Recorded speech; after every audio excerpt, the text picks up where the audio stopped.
Now we'll test the pause. Hello and welcome, elders and not yet elders, to a week of celebrating eldership. I'm Bob Gilby, and each day this week, we'll be presenting short interviews with elders who have offered to share how they celebrate their own eldership. Today, I'm interviewing Dallas ChiefEagle of the Intermountain community. Is that what it is, Dallas?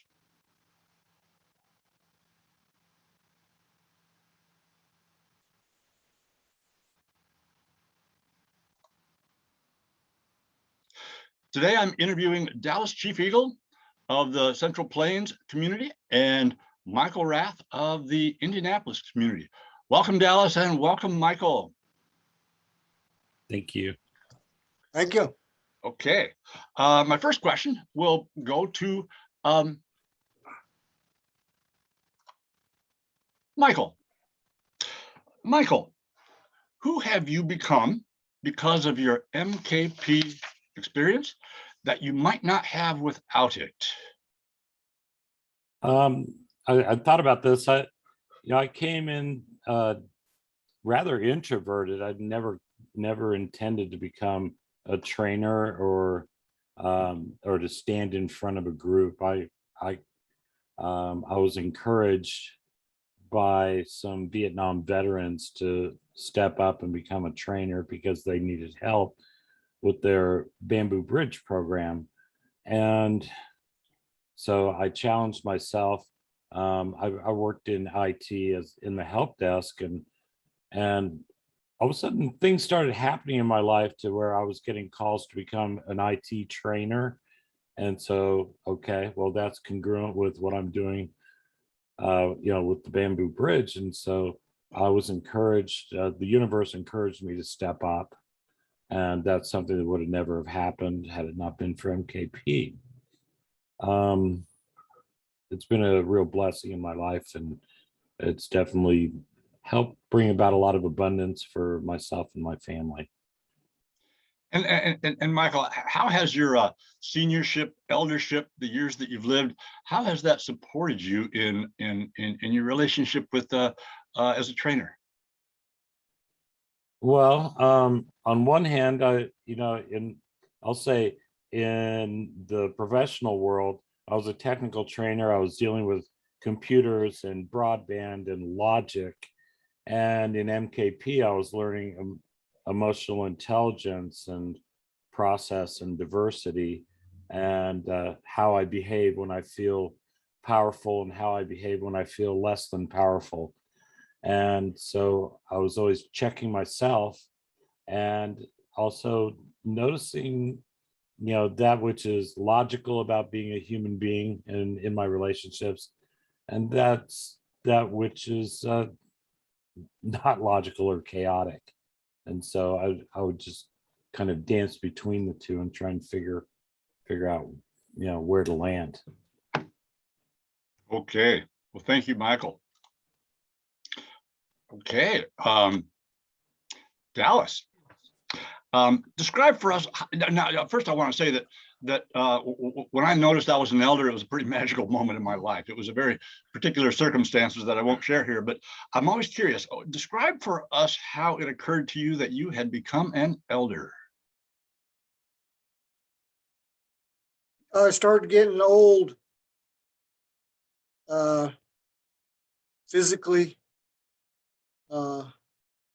mainly, but my mind seemed to be getting younger. My spirit seemed to be getting more powerful, younger, and noticeable. And my emotions, I'm able to manage my emotions a lot better. And that's how I see myself giving those awarenesses that's been waking up inside of me and communicating those awarenesses. And I think, physically, my spirit, my emotions, and my mind is picking up the slack where the physical body's getting worn out. So You remember more. Seems like you have more management over your emotions, and you can share those skill sets, the spiritual skill sets, and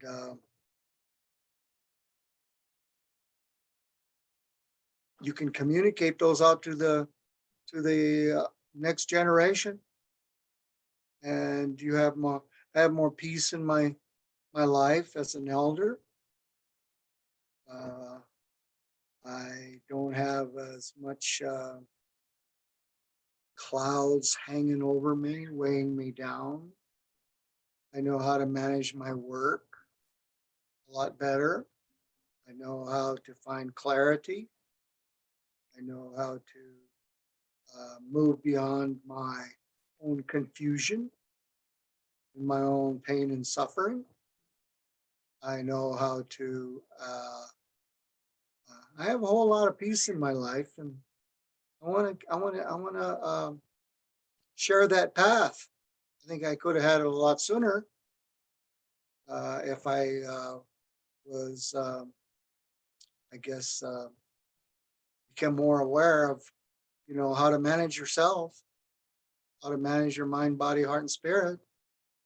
And pretty much I've been doing that unconsciously all my life. And last few years going into eldership, well, I've made it an art, and I love it. Okay. All right. Thank you. Thank you, Dallas. And Dallas, what's a significant blessing that you have received, and from whom did you receive it? I think it's when the Central Plains took and my took about 13 of us from here on the Pine Ridge Reservation down to Colorado for a MKP weekend and Mankind Project weekend. I think too, I need to change my verbiage there too. I think it's better to say Mankind Project rather than MKP, because it has more meaning. So I'm going to say my first Mankind Project initiation. And I got to go when they did the guts, I found some gold there and found out that I could, it was a graveyard scene. And I got to speak with my mother and father. And I didn't look at the hurts and the pain and the suffering. I didn't address that, but I wanted to give my mother and father a thank you. They're both deceased. I wanted to give them a thank you for giving me all the positive things that they have over their life and their dedication, their nurturing and guidance and so forth. And I wanted to, I had this deep appreciation, and I got to share some tears of joy about doing that. So I left there feeling very emotionally empowered. I wasn't stuck in the pain and suffering of, my mother and father experiences. I put them aside and went directly to the goal. And I've been doing that with my life ever since. Cool. Thank you. Thank you, Dallas. Michael. Yes. What is a significant blessing that you have received, and from whom did you receive it? I actually have a couple, but the most important one was early on in my experience after my initiation. My experience with the veterans, I was actually becoming a trainer for the Bamboo Bridge, and I can remember driving 900 miles to DC to do a weekend. And one of the things we do after the weekend is take some letters of forgiveness to the apex of the wall in DC and set them at the apex of the wall so that they become part of the National Archives. And so we decided we would go into DC to do that. And then my friend Bud, my mentor Bud, he took me to Arlington National Cemetery. He showed me how to look up my father, and we went up. We walked up to my father's grave, and I hadn't been there for 30 years. And we sat down. He sprinkled some sage and some tobacco, and started telling my father what a good man I was.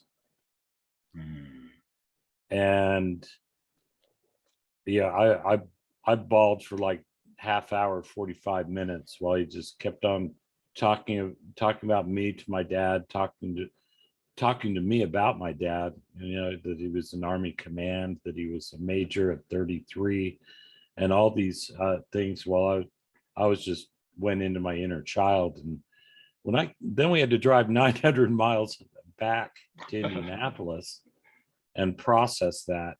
And ever since then, I realized that the mission was not about all these men, but to find that one man who needed that gift.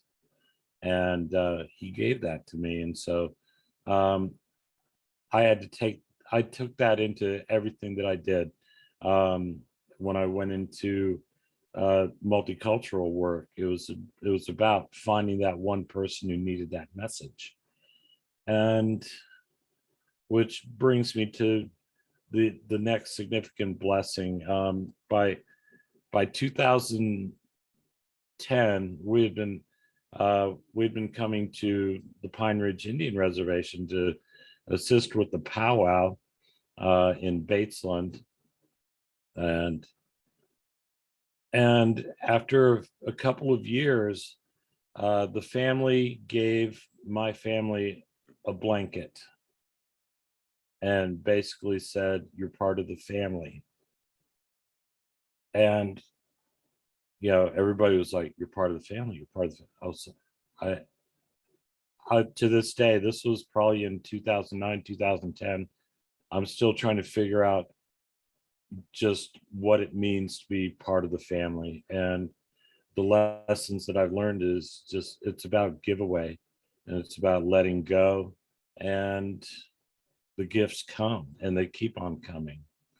I hope to be on the reservation here in a couple of weeks. And, you know, there's a humility piece, there's a who am I attached to that. But, you know, mostly I can remember meeting a chief, and the chief liked my guitar, and everybody said, "Well, that's your opportunity to give him the guitar." I'm like, "What are you talking about?" It's like, "No, if he says he likes it, he means it's an opportunity for you to do giveaway." And I'm like, "Okay." And I processed it that weekend, and I gave it away, and you know, just it's come back to me tenfold. So Okay. there's so many blessings going on with, you know, with just this work. The more I give it away, the more I get. Thank you, Michael. Thank you. And so this probably that sounds like a segue to this next question. What is your legacy, and for whom do you leave it? Well, I've been fortunate to bring my family along on this journey every step of the way. And so my legacy, I believe, is around forgiving myself, learning to forgive others, and teaching forgiveness. And at this point, after 20 years of working in multicultural work and intercultural work, you know, I realized that I was doing a kind of a 12-step process of giving it away, of accounting for my behavior as an amends, and just everything I did, I didn't like taking money for it, and so I would always do it for free. And I realized that I was acting in an amends for maybe who I was as a kid, how I was raised, and letting go of that. So that was my method of finding forgiveness for myself. And it also helped me learn something about my family, forgiving them. I'm a better caregiver for it. I'm a better father for it. And I just want to model that in a humble way for my children and my wife, Barb. Thank you. Thank you.